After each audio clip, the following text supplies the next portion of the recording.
இந்த மாதிரி கோல்டான கிளைமேட்டுக்கு எல்லாருக்கும் கோல்டோ ஃபீவரோ கெஸ்ட் மாதிரி வந்து எட்டி பார்த்துட்டு போவோம். அந்த மாதிரி தான் எனக்கும் வந்துட்டு போச்சு. எனக்குன்னே வருவீங்களாடா? அப்போ தான் பக்கத்து வீட்டு சுசீல் அம்மா ஒரு ஐடியா கொடுத்தாங்க.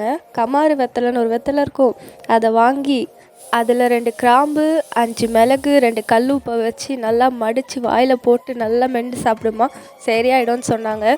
ஓகேன்னு நானும் ட்ரை பண்ணேங்க. டேஸ்ட் வைஸ் ரொம்ப கேவலமாக இருந்துச்சு, ஆனால் கஷ்டப்பட்டு சாப்பிட்டேன்.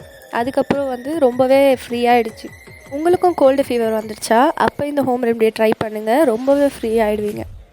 இந்த வீடியோ உங்களுக்கு பிடிச்சிருந்தா ப்ளீஸ் லைக் பண்ணுங்கள், ஷேர் பண்ணுங்கள் அண்ட் சப்ஸ்கிரைப் பண்ணுங்கள். Bye bye.